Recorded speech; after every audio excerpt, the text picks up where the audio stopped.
सुप्रभात बच्चों। Class 10th में हम लोग हरिहर काका पढ़ रहे हैं। हरिहर काका के जीवन के बारे में बहुत कुछ जान चुके हैं कि कैसे हरिहर काका अपनी संपत्ति उनके पास 15 बीघा खेत होने के बावजूद भी वो बिल्कुल अकेले हो गए हैं और उनका अपना कहलाने वाला कोई नहीं है। किस प्रकार हम लोग रिश्तों की अहमियत को खो रहे हैं, ठीक है ना। हम सब जुड़े हुए हैं सिर्फ स्वार्थवश। तो ये कहानी एक सीख भी दे रही है कि मनुष्य को सिर्फ स्वार्थवश ही किसी से अपना रिश्ता नहीं बनाना चाहिए, बल्कि हम इंसान हैं। इंसानियत को अपने अंदर रख कर तब हम अपने आगे के रिश्तों को निभाना चाहिए। तो हरिहर काका किस प्रकार 4 भाई और भरे पूरे परिवार में होने के बावजूद भी वो अकेले हैं। और पिछली बार 2 क्लास में हम लोग पढ़ चुके हैं कि किस प्रकार उनके साथ घर में दुर्व्यवहार होता है और महंत जी के जो पुजारी हैं वो जाके कहते हैं और महंत जी उनको ले जाते हैं, बहुत आवभगत करते हैं। और महंत जी हरिहर काका भी बहुत उस आवभगत से खुश हो जाते हैं और सोचने को मजबूर हो जाते हैं कि आज तक तो मुझे इतना अच्छा खाना किसी ने नहीं खिलाया है जितना आवभगत महंत जी ने किया है। और महंत जी चाह रहे थे कि कैसे भी हरिहर काका को अपने वश में करके 15 बीघा खेत को अपने नाम लिखवा लें, ठाकुरबाड़ी के नाम। अब हम लोग आगे पढ़ते हैं कि ठाकुरबाड़ी में जो घटना या हरिहर काका के जीवन में जो घटना घटती है, तो बिना किसी के कहे, बिना किसी के बताए ही गांव के लोग सब जान गए और सब आपस में बात करने लगे, उड़ी सुनी सुनाई बातों पर।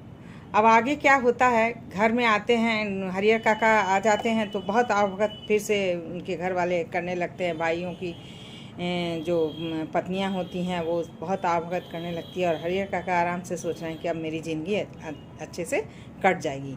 लेकिन इधर भाइयों के मन में है कि कहीं ऐसा ना हो कि हरिहर काका जो हैं किसी और को ज़मीन लिख दें। उनके मन में भी डर बना हुआ है। तो सिर्फ यहाँ भी हम स्वार्थ से जुड़े हुए हैं, भाई भी स्वार्थ से जुड़े हुए हैं और महंत जी तो गैर होते हुए भी तो स्वार्थी हैं ही, स्वार्थ से चाहते हैं कि कैसे हरिहर काका को अपना बना लें, ठीक है। तो अब हम आगे पढ़ते हैं कि इधर भावी आशंकाओं को मद्देनज़र रखते हुए हरिहर काका को के भाई उनसे यह निवेदन करने लगे थे कि अपनी ज़मीन लिख दें, क्योंकि भाइयों को ये डर बन गया था और ठाकुरबाड़ी में के आसपास या गांव में हर जगह चर्चा चल रही थी कि किसको ज़मीन लिखा जाए, कौन लिखवाए। असल में सुबह शाम जब ठाकुर जी को भोग लगाया जाता तो साधु संत के साथ गांव के कुछ पेटू और चटोर किस्म के लोग प्रसाद पाने के लिए वहां जुट जाते हैं। ये लोग इसी वर्ग के हिमायती हैं। दूसरे वर्ग के गांव के प्रगतिशील विचारों वाले लोग तथा वैसे किसान हैं जिनके यहाँ हरिहर काका जैसे औरत मर्द पल रहे होते हैं। तो पुजारी जी के पास तो बहुत भोग लगता है, गांव के लोग बहुत कुछ दान देते हैं, बहुत कुछ रहता है उनके पास, खाना पीना रहना। तो बहुत सारे लोगों का पेट पल रहा था उस ठाकुरबाड़ी से, ठीक है। तो सुबह शाम जब भोग लगता है तो बहुत सारे लोग इकट्ठा हो जाते हैं और सब इसी की चर्चा करते रहते हैं कि भाई हरिहर काका ऐसे हैं और ये वगैरह। और भाइयों के मन में डर बना हुआ है कि कहीं हरिहर काका दूसरे को ज़मीन ना लिख दें, इसलिए वो दबाव डाल रहे हैं हरिहर काका पर कि वो आप जो हैं मेरी ज़मीन को मेरे नाम लिख दें, आप अपनी ज़मीन को। इस विषय पर हरिहर काका ने एकांत में मुझसे काफ़ी देर तक बात की। अंततः हम इस निष्कर्ष पर पहुँचे कि जीते जी अपनी जायदाद का स्वामी किसी और को बनाना ठीक नहीं होगा, चाहे वो अपना भाई या मंदिर का महंत ही क्यों ना हो। इधर हरिहर काका से निवेदन भाई लोग करने लगे और समझाने लगे, लेकिन सबके समझाने, सबके व्यवहार का अनुभव करते हुए हरिहर काका ने ये सोचा कि मैं जीते जी अपनी संपत्ति को किसी के नाम नहीं लिखूँगा, किसी को नहीं दूंगा, क्योंकि जो संपत्ति मेरी नहीं हो के लोग उसके पीछे पड़े हुए हैं, महंत पड़े हुए हैं, भाई पड़े हुए हैं, सभी चाह रहे हैं कि कैसे वो 15 बीघा ज़मीन लिख दें। लेकिन अब हरिहर काका जो हैं वो मौन बन गए हैं, कुछ नहीं बोलते हैं। कोई कुछ भी बोले वो मौन बन गए हैं। अब उन्हें मौत से भी डर नहीं लगता है। तो कहते हैं ना कि इंसान को जब ज्ञान हो जाता है तो उसे मौत से भी डर नहीं लगता है। वही बात है यहाँ पर, उनको अब कोई डर नहीं है। तो हमें अपने गांव के इलाके में कुछ लोग याद आए जिन्होंने अपनी ज़िंदगी में ही अपनी जायदाद अपने उत्तराधिकारियों या किसी अन्य को लिख दी थी, लेकिन इसके बाद भी उनका जीवन कुत्ते के जीवन की तरह हो गया। तो ये तो आए दिन हम लोग सुनते हैं कि ज़मीन लिखवाने के बावजूद भी पहले तो लिखवा लिया खूब दुलार करके, और बाद में उनके साथ दुर्व्यवहार करने लगे, उनका जीवन जीना दुभर हो गया। तो इस प्रकार उनको कई घटनाएं हरिहर काका को याद आने लगती है। कोई उन्हें पूछने वाला नहीं है। हरिहर काका बिल्कुल अनपढ़ व्यक्ति हैं, फिर भी इस बदलाव को उन्होंने समझ लिया और निश्चय किया कि जीते जी किसी को ज़मीन नहीं लिखेंगे। अपने भाई को समझा दिया, भाइयों को, कि मर जाऊंगा तो अपने आप मेरा ज़मीन तुम्हें मिल जाएगी, मेरी ज़मीन तुम्हें मिल जाएगी, ज़मीन लेकर तो जाऊंगा नहीं, तो इसलिए लिखवाने की क्या ज़रूरत है। तो हरिहर काका इतना अपने भाइयों को समझा दिए कि देखो मेरे मरने के बाद तो तुम ही लोगों की ज़मीन होगी, इसलिए तुम क्यों लिखवा रहे हो, और ज़मीन है जब तक मैं जीवित हूँ मेरा है, मेरी मृत्यु के बाद तुम्हारा होगा। उधर महंत जी भी हरिहर काका की टोह में रहने लगे। जहाँ कोई एकांत पाते तुरंत विलम्ब न करो, हरिहर काका शुभ काम में देर नहीं करनी चाहिए। तुरंत वो हरिहर काका के दिमाग को, बुद्धि को, समझ को फेरने लगते कि हरिहर काका आप किस सोच में पड़े हुए हैं। आप मेरी हरिहर ठाकुर बाड़ी को ज़मीन लिखेंगे तो आपका जीवन बड़ा आसान हो जाएगा, बहुत अच्छे से आप जीवन जिएगा। चलकर ठाकुर जी के नाम ज़मीन को लिख दो, फिर पूरी ज़िंदगी ठाकुर बाड़ी में राज करो। मरोगे तो तुम्हारी आत्मा को ना जाने के लिए स्वर्ग से भी, तुम मरोगे तो तुम्हारी आत्मा को जाने के लिए स्वर्ग से विमान आएगा, ये समझाया जा रहा है। देवलोक को प्राप्त होगे, मतलब तुम्हें स्वर्ग की प्राप्ति होगी और विमान भी आएगा स्वर्ग से, कि हरिहर काका ने अपनी ज़मीन को ठाकुर बाड़ी को लिख दिया। इसलिए तरह तरह से हरिहर काका के दिमाग को समझाया जा रहा है, दिमाग को फेरा जा रहा है। लेकिन हरिहर काका न हाँ कहते न ना कहते। हरिहर काका अब समझदार हो गए हैं, न तो कुछ हाँ कह रहे हैं ना कह। वे महंत जी को दुखी करना नहीं चाहते थे, क्योंकि भाई के परिवार से जो सुख सुविधाएँ उन्हें मिल रही है वे महंत जी की ही कृपा से मिल रही है। और हाँ उनका कहना था, क्योंकि अपनी ज़िंदगी में अपनी ज़मीन उन्हें किसी को भी नहीं लिखना था। इस बात पर वे जागरूक हो गए थे। बहुत उन्होंने जीवन की सच्चाई को अच्छी तरह समझ लिया था कि अगर वो ज़मीन को लिख देते हैं अपने भाइयों को तो फिर उनकी स्थिति वैसी ही हो जाएगी। अगर महंत को लिखते हैं तो वो भी स्वार्थवश लिखवा रहा है, कल किसने देखा है कि वो हमको राज करवाएगा या हमसे काम करवाएगा, कष्ट देगा। इसलिए उन्होंने मन में ठान लिया था कि अब अपनी ज़मीन किसी को नहीं देनी है और मौन रहना है। महंत जी लड़ाकू और दबंग प्रकृति के आदमी हैं। अब महंत जी तो भाई इतनी सारी संपत्ति है, उनके पास पैसे हैं, तो क्या थे भाई, लड़ाकू और ये थे दबंग थे। अपनी योजना का कार्य रूप परिणत करने के लिए वह जी जान से जुट गए। हालांकि सब गोपनीयता का निर्वाह करते हुए वह कर रहे थे। हरिहर काका के भाइयों को इसकी भनक भी नहीं थी। अब महंत जी जो हैं वो सोच लिए थे कि ये तो अकेला है, इसको कोई पूछने वाला नहीं है, इसको किसी भी तरीके से अपने वश में करके और ज़मीन को लिखवा लेना है। गांव में किसी ने ऐसी घटना नहीं देखी, न सुनी ही थी, तो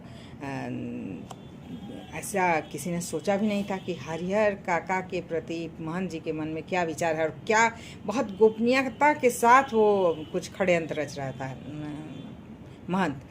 बात अभी हाल ही की है। आधी रात के पास ठाकुर जी के साधु और संत ठाकुर जी के पास उनके पक्षधर भाला, गणासा और बंदूक से लैस एकाएक हरिहर काका के दलान पर आ डमके। तो चूँकि हरिहर काका बाहर दलान में सोते थे, इसलिए अचानक से हरियर काका के पास अचानक से भाला गड़ा सा सब लेके डंडा लेके सारे लोग पहुंच गए और हरियर काका को जोर जबरदस्ती के साथ कैसे उठा के ले जाते हैं। इससे पहले कि वे अपनी जवाबी कार्रवाई करे, गुहार लगा कर अपने लोगों को जुटाए, तब तक आक्रमणकारियों उन्हें पीठ पर लाद कर चंपत हो गए, मुंह में कपड़ा वपड़ा बांध के और उनको पीठ पर लाद के लेके चले गए। अब देखिए कैसे महंत जी का असली रूप दिखता है, जो इतने प्यार दुलार से उन्होंने हलवा पूड़ी खिलाया, खाना खिलवाया, अच्छी जगह में सुलाया, और उनके अंदर कितना काला छुपा हुआ है ये देखने को मिलता है कि उन्हें जोर जबरदस्ती से अपने आदमियों के साथ आधी रात में उठवा लेते हैं। गांव में किसी ने ऐसी घटना नहीं देखी थी, न सुनी थी। सारा गांव जाग गया। शुभ चिंतक तो उनके यहाँ जुटने लगे, लेकिन अन्य लोग अपने दलान और मकान की छतों पर जमा होकर और आहट लेने लगे। गांव में ऐसा होता है, शहरों में भी होता है कि लोग दूसरों के दुख को देखकर बहुत खुश होते हैं, दूसरे परेशानी में हो तो लोग बहुत आनंद लेते हैं, वही बात है। और सब बातचीत कर रहे हैं आपस में।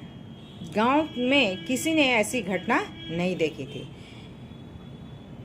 हरियर के काका के भाई लोगों के साथ उन्हें, हरियर काका ने जब सुबह उठे हल्ला हुआ तो सुने तो देखिए कि के भाई तो हरियर काका है नहीं, उनके भाई लोग जो थे वो ढूंढने लगे और उन्हें शक हो गया कि हो ना हो ये महंत जी का ही काम है। उन्हें लगा कि महंत का काम है। वे सब दल बदल के साथ जा पहुँचे। वहाँ खामोशी और शांति नजर आई। रोज की भांति ठाकुरबाड़ी का मुख्य फाटक बंद था। वातावरण में रात का सन्नाटा था और सुनापन व्याप्त मिला था। तो शांति छाई हुई थी। हरियर काका को लोग अंदर रखे हुए थे और मेन गेट बंद था। ठीक है, उन्हें लगा कि यह काम महंत जी का नहीं, बाहर के डाकुओं का है। वे तो हर जाने की मोटी रकम लेकर ही हरियर काका को मुक्त करेंगे। तो किसी ने ऐसा नहीं सोचा था, और महंत जी के बारे में किसी ने ऐसा नहीं सोचा था कि महंत जी भी ऐसा कर सकते हैं। खोज में निकले लोग किसी दूसरी दिशा की ओर प्रस्थान करते कि इसी समय ठाकुरबाड़ी के अंदर से बातचीत करने की सम्मिलित किंतु धीमी ध्वनि सुनाई दी। सबके कान खड़े हुए। उन्हें यकीन हो गया कि हरियर काका इसी में हैं। अब क्या सोचना। वे ठाकुरबाड़ी का फाटक पीटने लगे। तब तक ये लोग अभी बात सोच ही रहे थे, तब तक ठाकुरबाड़ी से कुछ आवाज़ आई बातचीत करने की। इन लोगों ने सोच लिया कि ये हरियर काका को ये लोग यहीं रखे हुए हैं।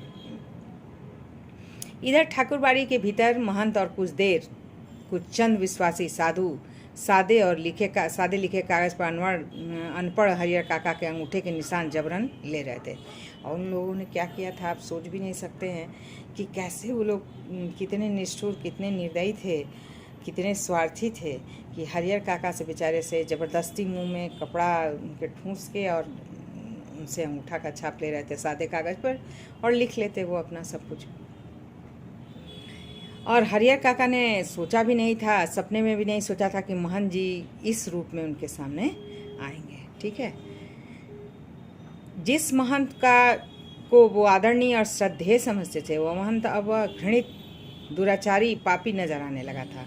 अब वह उस महंत की सूरत भी देखना नहीं चाहता था। अब अपने भाइयों का परिवार महंत की तुलना में उन्हें ज़्यादा पवित्र, नेक और अच्छा लगने लगा।